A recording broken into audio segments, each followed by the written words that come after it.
Assalamualaikum warahmatullahi wabarakatuh. Apa kabar anak-anak? Mudah-mudahan kita semua selalu dalam lindungan Allah Subhanahu wa Ta'ala, dan kita semua selalu diberikan kesehatan. Tetap jaga kesehatan kita dengan selalu rajin mencuci tangan dan menggunakan masker ketika kita keluar rumah. Baiklah anak-anak, berjumpa lagi dengan Miss JJ. Kita memasuki subtema 4. Subtema 4 tema 2, menyayangi hewan. Kita mulai dari pembelajaran 1 muatan bahasa Indonesia KD 3.5 dan 4.5. Oke. Menyusun daftar pertanyaan wawancara. Oke, ini ada di halaman 173 ya. Subtema 4 ini mulai dari halaman 173 ya. Sebelum melakukan wawancara, kita sebaiknya mempersiapkan daftar pertanyaan terlebih dahulu. Waktu di subtema 3 sudah Miss berikan penjelasan sebelum melakukan wawancara, itu ada langkah-langkahnya yang harus kita lakukan agar wawancara kita berjalan dengan lancar dan hasilnya itu bisa memuaskan ya, sesuai dengan tema yang akan kita wawancarai. Oke? Daftar pertanyaan harus disiapkan agar wawancara terlaksana dengan baik. Daftar pertanyaan ditulis menggunakan kata-kata yang baku ya. Daftar pertanyaan dapat disusun menggunakan kata tanya: apa, di mana, kapan, siapa, mengapa, dan bagaimana ya. Jadi sebelum melakukan wawancara itu ada langkah-langkahnya yang harus kita lakukan. Salah satunya adalah menyusun daftar pertanyaan. Jadi ketika sudah menentukan tema yang akan kita wawancarai, kita menyusun daftar pertanyaan. Jika tidak menyusun daftar pertanyaan, maka wawancaranya itu hasilnya tidak baik ya. Agar hasilnya maksimal, agar hasilnya baik, kita harus menyusun daftar pertanyaan. Daftar pertanyaan disusun menggunakan kata tanya. Kata tanya apa, siapa, mengapa, di mana, bagaimana ya. Atau bisa selain daripada itu boleh digunakan untuk membuat daftar pertanyaan. Berikut fungsi setiap kata tanya. Nah, di sini ada kata tanya apa. Kata tanya apa itu fungsinya untuk menanyakan sesuatu atau peristiwa ya. Jadi ketika kita ingin menanyakan sesuatu atau ingin menanyakan peristiwa sesuatu, itu harus menggunakan kata tanyanya apa. Kalau menggunakan kata tanya siapa, itu tidak tepat. Siapa itu digunakan untuk menanyakan orang ya, itu kata tanya siapa. Lalu kata tanya di mana itu menggunakan kata tanya itu di mana itu berfungsi untuk menanyakan tempat. Jadi ketika kita menanyakan peristiwa lalu kita menggunakan kata tanya di mana, itu juga tidak tepat ya. Kapan, kata tanya kapan itu menanyakan waktu. Lalu mengapa, mengapa itu fungsinya menanyakan sebab atau alasan ya. Selanjutnya bagaimana? Bagaimana itu berfungsi menanyakan cara atau keadaan ya. Jadi ketika kita melakukan wawancara, sebelum melakukan wawancara kita harus menyusun daftar pertanyaan. Daftar pertanyaan harus disusun dengan kata tanya yang tepat agar hasilnya juga baik. Oke, sampai di sini dapat dimengerti anak-anak pintar semua? Ya, alhamdulillah dapat dimengerti. Ayo berlatih di halaman 173. Bacalah teks berikut dengan seksama. Setelah itu kerjakan soal-soalnya. Ini dikerjakan halaman 173. Teks bahasa Indonesianya dibaca dengan baik. Lalu ada soalnya di bawah, itu dikerjakan nomor 1 sampai nomor 2 saja ya. Yang dijawab soalnya nomor 1 dan nomor 2 saja. Oke, bahasa Indonesia paham? Kita lanjut ke muatan matematika. Nah, matematika ini kita sudah belajar penjumlahan, belajar pengurangan, sudah belajar perkalian, sampai terakhir kemarin di subtema 3 kita belajar garis bilangan. Sekarang kita memasuki pecahan sederhana. Pecahan. Apa itu pecahan? Oke. Siap digaris bawahi buku paketnya halaman 175 ya. Pecahan merupakan bagian dari kesatuan atau keseluruhan. Bilangan pecahan dapat digunakan untuk menyatakan suatu bagian dari benda utuh. Pecahan juga dapat digunakan untuk menyatakan suatu bagian dari sekelompok benda. Ya, contohnya Miss JJ punya satu spidol, ya. Andai spidol ini bisa dipecah atau bisa dipotong, spidol ini awalnya satu, lalu Miss JJ potong dua, maka pecahannya disebut 1/2, ya. Oke. Jadi pecahan itu adalah merupakan bagian dari suatu keseluruhan. Bisa untuk menyatakan benda yang utuh atau menyatakan bagian dari sekelompok benda. Oke, baiklah. Untuk lebih jelasnya, mari sama-sama kita lihat contoh yang ada di papan tulis berikut ini.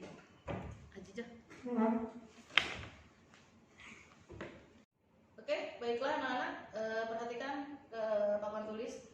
Kita belajar tentang pecahan sederhana, ya. Jadi pecahan sederhana, misalkan contohnya di sini ada sebuah pepaya dipotong menjadi 2 bagian sama besar. Setiap potongan pepaya dapat dinyatakan dengan pecahan 1/2.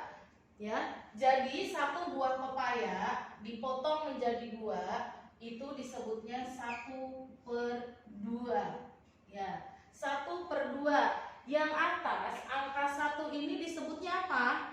Ya, angka 1 ini disebutnya pembilang. Yang di atas pembilang, yang di bawah ini disebut penyebut. Jadi tidak boleh tertukar. Yang posisinya di atas itu pembilang, yang posisinya di bawah itu penyebut. Oke, lihat lagi contoh berikutnya. Di sini ada sebuah kotak, ya. Oke. Kotak ini Miss arsir. Nah, yang diarsir ini namanya ditebelin, ya, atau nanti kalau di buku paket itu biasanya warna hitam, ya, atau ditebelin seperti ini namanya diarsir. Nah, ini tadinya kotak kan 1, lalu dibagi menjadi 2, ya. Jadi disebutnya ini bilangan 1/2, ya, seperti itu. Atau ada sebuah semangka, contohnya, ya, ini ceritanya semangka, ya. Semangkanya 1, lalu dipotong menjadi berapa nih? 1, 2, 3. Ya, jadi disebutnya pecahan berapa? 1/3. Awalnya semangkanya 1, kita potong, kita bagi 3, disebut pecahannya ialah pecahan 1/3. 1/3, ya. Jadi ketika suatu benda itu dibagi, awalnya 1, lalu kita bagi menjadi 4, disebutnya 1/4, ya. Jadi yang atas ini disebutnya pembilang, yang angka yang bawah disebutnya penyebut, tidak boleh tertukar, ya. Di sini juga ada contohnya di halaman 175. Ya. Sebuah pepaya dipotong menjadi 4 bagian. Sebuah itu berarti 1. Satu pepaya dipotong menjadi 4 bagian sama besar. Setiap potongan pepaya dapat dinyatakan dengan pecahan 1/4, ya, karena pepaya 1 dipotong 4 atau dibagi 4, maka disebut 1/4, ya. Itu pecahan 1/4, atau bisa disebut juga 1/4. Jadi 1/4 ini tulisannya seperti ini, 1/4, ya. Angka 1 disebut pembilang, angka 4 disebutnya penyebut, ya. Yang bawah penyebut, yang atas pembilang. Oke, hati-hati tertukar. Baiklah, lanjut ke halaman berikutnya.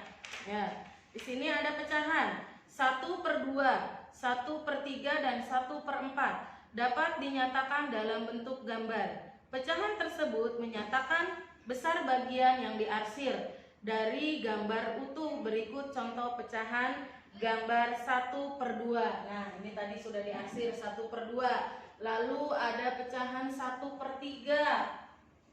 1/3. Nah, ya. Di sini kita buat kotak, ya. Nah, ini 1, agak lurus, 1, ya, 2, 3, 1, 2, 3. Ya, awalnya 1 menjadi 3, lalu kita arsir. yang diarsir 1 aja, ya. Jadi disebutnya bilangan 1/3. 1 pembilang, angka 3 penyebut. Begitu seterusnya. Di situ ada 1/4. Jika ada 1/4, maka kotak yang diarsir atau kotak yang dibagi itu 4, yang diarsir tetap 1. Ya, nanti kita ada berikutnya kepecahan 2/4, ya itu untuk berikutnya. Untuk sementara ini 1/4, 1/3 dan 1/2. Oke. Sampai di sini dapat dimengerti? Jika dapat dimengerti, kerjakan halaman 176. Langsung dikerjakan di buku paket. Oke? Baiklah, kita lanjut ke muatan SBDP. Kembali ke buku paket. Oke, baiklah anak-anakku, kita memasuki muatan SBDP. Alat mewarnai dan teknik pewarnaan. Ya, ada di halaman 177.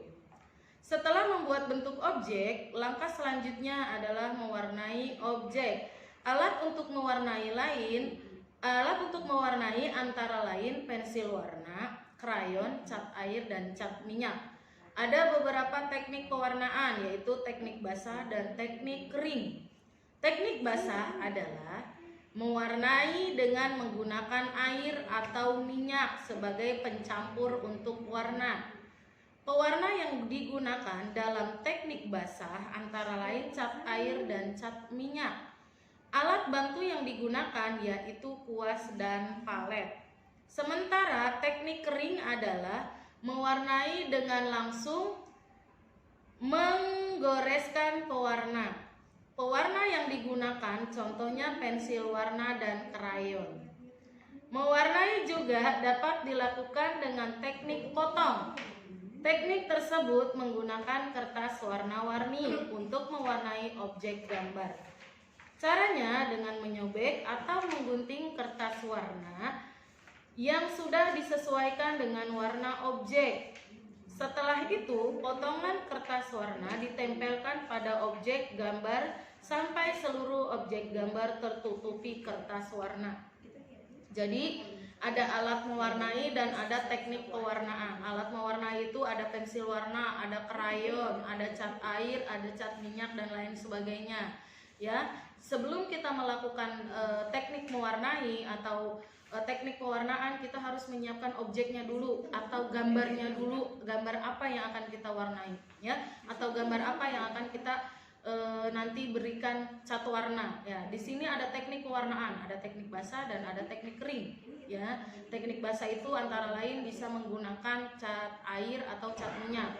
Kalau teknik kering bisa menggunakan pensil warna atau krayon. Oke? Ada juga dengan cara atau teknik memotong, yaitu dengan cara dirobek atau digunting, itu bisa seperti kolase ya. Nah, oke, itu muatan SBDP. Nanti dikerjakan halaman 177 yang ayo berlatih ya. Kerjakan langsung di buku paket. Baiklah, pembelajaran 1 sampai di sini. Kita akan lanjut ke pembelajaran 2, yaitu muatan bahasa Indonesia. Menyajikan informasi dari teks dalam bentuk peta pikiran. Kamu telah mempelajari teks hasil wawancara. Wawancara merupakan tentang tanya jawab yang dilakukan oleh pewawancara dan narasumber. Jadi orang yang mewawancarai disebut pewawancara, yang diwawancarai atau yang ditanya disebut narasumber, ya. Mengenai suatu topik itu ketika kita mewawancara itu pasti ada topik atau ada tema yang akan kita tanyakan. Hasil wawancara ditulis menggunakan kata-kata baku. Kata-kata baku adalah kata-kata yang sesuai dengan pedoman umum ejaan bahasa Indonesia. Hasil wawancara juga ditulis menggunakan kalimat efektif. Teks hasil wawancara dapat disajikan dalam bentuk peta pikiran. Peta pikiran berisi informasi penting yang dituliskan dalam diagram. Ya, jadi peta pikiran itu adalah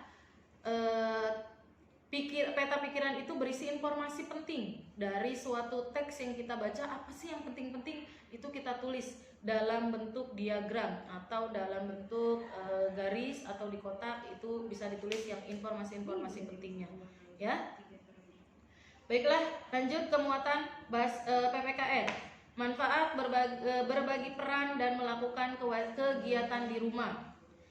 Kamu sudah belajar tentang hak dan kewajiban di rumah. Misalnya kamu memiliki hewan peliharaan di rumah. Merawat hewan peliharaan tersebut merupakan salah satu kewajiban di rumah. Hak yang akan diperoleh setelah melaksanakan kewajiban tersebut antara lain dapat memiliki hewan peliharaan yang sehat. Jadi memelihara hewan itu adalah kewajiban kita. Haknya apa? Haknya dari hewan itu adalah kita beri makan. Ya, kalau kita memelihara aja tapi kita tidak beri makan, kita tidak membuatkan tempat tinggal atau kandang untuk hewan, itu tidak boleh. Berarti kita tidak melaksanakan hak kita, ya, karena kita memelihara hewan tapi tidak diberikan haknya. Ya, saat melakukan kewajiban merawat hewan peliharaan, kita dapat berbagi tugas dengan anggota keluarga lainnya. Misalnya ada yang bertugas membersihkan kandang, ada yang bertugas memberi makan, ada juga yang bertugas memandikan hewan peliharaan. Jadi ketika kita memelihara hewan itu, kalau memang kita tidak sanggup merawatnya sendiri, itu kita boleh berbagi peran. Ya, ada misalkan ayah tugasnya membersihkan kandang, kamu tugasnya memberi makan, atau adik juga bisa tugasnya memandikan hewan, itu bisa berbagi peran, ya. Karena dengan kita berbagi peran atau dengan kita bekerja sama, pekerjaan yang berat akan menjadi ringan.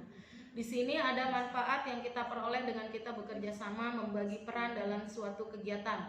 Jadi setiap kegiatan apapun atau aktivitas apapun, kita harus bekerja sama. Dengan bekerja sama, pekerjaan yang berat akan menjadi ringan. Di sini ada manfaatnya, ialah pekerjaan jadi cepat selesai, pekerjaan akan terasa lebih ringan, memupuk rasa kebersamaan, mempererat hubungan baik antar keluarga. Jadi kalau kita mau kerja bakti atau bersih-bersih rumah, kalau kita kerjakan sendiri itu pasti capek. Jadi kita harus berbagi peran atau kerjasama dengan anggota keluarga kita. Ya, oke. Sampai di sini pembelajaran muatan PPKN. Soalnya boleh, latihan soalnya itu boleh dikerjakan, ya. Sampai di sini juga muatan pembelajaran 2 tema 2 subtema 4, muatan pembelajaran 1 dan 2 sampai di sini dengan Miss JJ. Semoga apa yang Miss JJ sampaikan bisa diterima oleh anak-anak. Mohon maaf apabila apa yang telah disampaikan Miss JJ ada kesalahan dan ada kekurangan. Semoga kita semua selalu diberikan kesehatan dan Allah cepat angkat virus ini agar kita bisa bertemu dan bisa kembali beraktivitas dan kembali ke sekolah lagi. Oke, sampai di sini anak-anak, tetap jaga kesehatan dari rumah. Ilaliko, wassalamualaikum warahmatullahi wabarakatuh.